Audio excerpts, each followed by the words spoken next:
May isa may buntag, no? Anay pungunta na sa bang sikta kung saan ko nga dalang pangataki ba, no? Noon sila, Brad, unsa ikasulti nimo sa iglesia nga wa maristro. Atong tubagan na siya ko nga sa ilang paingon nga kita ko ng Katoliko wa maristro. No? Ilan ang gilig-on nga kini iglesia magito ko ni Kristo, no? Kaya ang tinukod ni Kristo nga Ginoo, no? Dili maristro og tao. Ang maristro ra katurang tinukod og tao. Ngano man?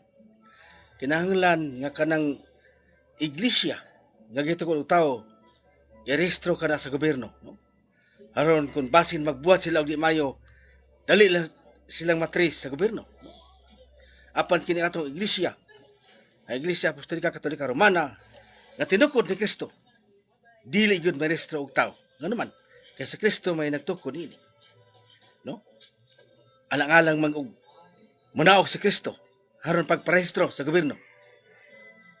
Lakto pa sa unang panahon wa pa ang kining bag-o nga gobyerno, no? Mapay gobyerno nga kuan nga marestruhan, no? First century.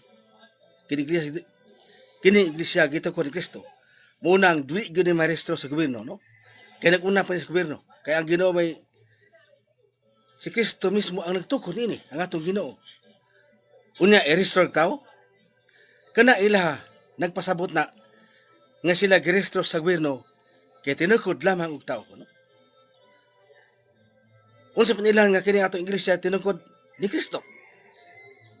Tungod kay kini iglesia gisukaran, no, sa mga santos, sa mga apostoles, no? O gibinlan nini San Pedro nga naa sa simbahan nga Katoliko naa sa Roma. Sila wala nila San Pedro. Mo ito mailan niya gisukaran sa mga balaan, no? Kaya kini iglesia balaan kini nga naman sa Kristo magtukod.